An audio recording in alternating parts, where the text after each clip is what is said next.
Hi guys, my name's Andy from andyguitar.co.uk, and in this video I'm talking you through my top 5 mistakes and bad habits that you want to be sure to avoid if you're learning guitar through YouTube, especially as a beginner. Now, number 1, top of that list, is definitely wrist strumming, or what I call wrist strumming, which is essentially no matter what chord you're strumming, moving or tilting or pivoting the wrist like this, okay, rather than strumming from the elbows, which is what we want to be doing. So when we're playing rhythm guitar, we're strumming chords, that strumming needs to be a movement pivoting from the elbow with the guitar nice and close into your body, not slipping down your leg like this, not leaning over to see your chords, into your body and moving from the elbow. This allows a way more accurate strumming action, and also for you not to hurt the little muscles in the wrist and hand by doing a big motion with little muscles. We're going to use the big muscles of the arm and moving from the elbow in this sort of fashion. This brings me on to mistake number 2, which is for single string playing. So as a guitarist, we need to treat strumming chords, which is rhythm guitar, and picking single notes, which is essentially lead guitar, we need to treat them as 2 separate things for now as beginners, okay? Strumming is a movement of your arm from the elbow, okay? Gives a nice consistent action and means that we're always strumming all the strings evenly when we want to. When you're picking a single note, what you need to do is rest your wrist of your picking hand above the strings and above the sound hole, or above your pickups if you're on an electric guitar, and have that contact with the guitar, and it is actually a movement from the wrist for single note playing. We want to have that wrist in contact with the guitar at all times when doing single string playing, and if you're playing the thinnest couple of strings, you actually want to rest your wrist on the thicker strings themselves. So we want the wrist itself on these thicker strings when we're picking, for example, that thinnest string. Those 2 techniques are so crucial and are the foundation of your rhythm playing, so your strumming, and all your lead playing, which is your single string playing. The third biggest mistake that people commonly do is concerning the chord hand. We all have to start at some point learning our basic open chord shapes like E, A and D.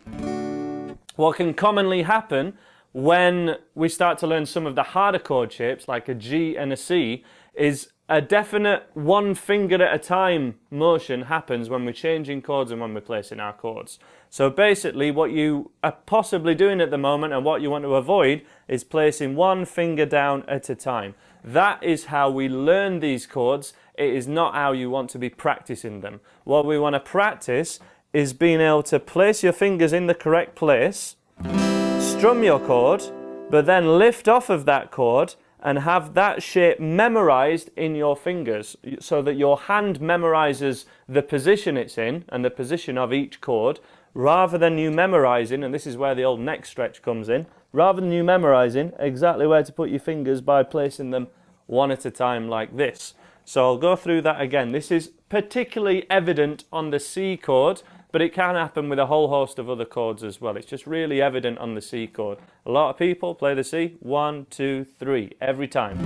In a song, that's just not going to happen. If you're changing from G and C and trying to go 1, 2, 3, it's going to take an age. What you need to do is simply have your hand remember that shape. So what we're going to do is going to strum that C chord, and you can strum along with me now. Strum it normally. Have your hand stay as still as possible, but it wants to rise from the fretboard by about 1 centimetre, so half an inch or so, and freeze in that position that your fingers are in. Therefore, your hand is memorizing this shape, and we're really getting these chords into your muscle memory, the small muscle memory of your fingers. And then we want to place that chord back down and then strum it again as a C chord.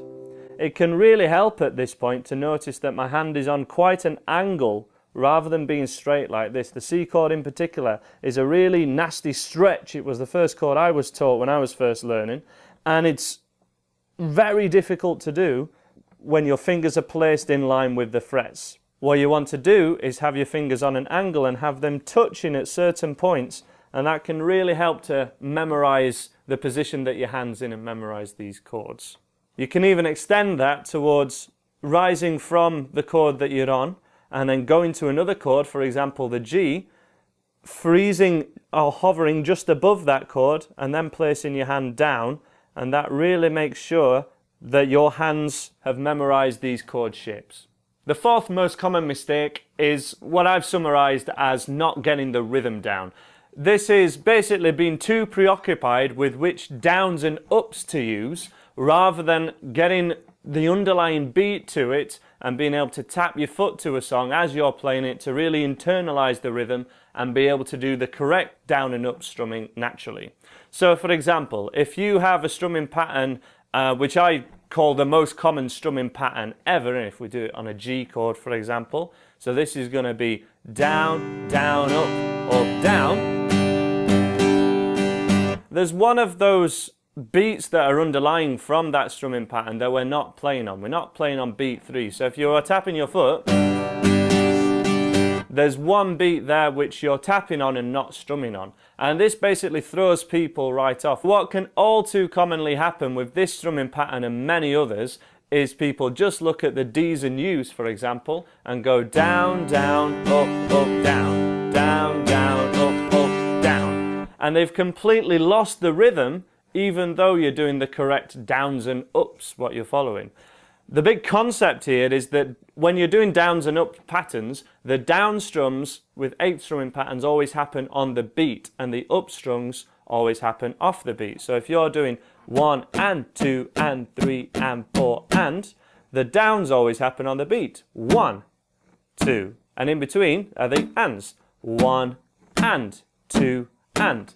And from there it doesn't matter what combination of downs and ups are happening, that is still prevalent. So if we demonstrate down, down, up, down again, 1, 2 and 4. 1, 2 and 4. The down strums are always on the beat and the up strums are off the beat. And if you miss any strums, you need to keep your hand moving and of course move it from the elbow.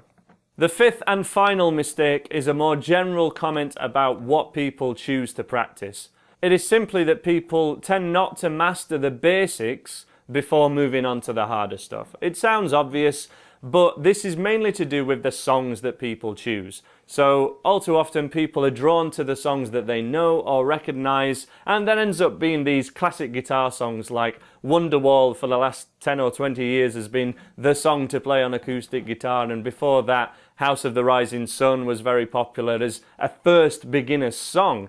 And it's just not where you want to start, especially if you haven't ever done anything musical before. You may, after many hours of practice, be able to play that song to a somewhat recognizable version of it, but you're not going to be training yourself with the right techniques and fundamentals that are going to see you through your hopefully many years of guitar playing. So you need a whole bunch, 10s and 20s and 30 songs that are dead easy for you to spot the pattern in these songs, for you to spot the ingredients and to be able to fully master these ingredients such as the basic open chords and strumming patterns and how songs are structured. Get playing real songs as soon as possible, but make sure those songs are way easy. Other things I really recommend are having a repertoire of songs that you're building so that whenever it comes to actually perform for someone, when someone says, hey, you've been learning guitar for a couple of months now, play us something, you've actually got a couple of songs that you've played for that few months that are there ready for you to play in front of people, and you'll do a great job at it. So they're the top 5 mistakes that people learning guitar online commonly make. Make sure you don't fall foul to them, but they can take a little while to train yourself after when they've become a habit. If you want loads of easy songs to play, make sure you check out my website, andyguitar.co.uk, where we've got a full free beginners course and loads of easy songs to take you from being an absolute beginner up to having a massive repertoire full of songs that you'd be proud to play in front of your friends.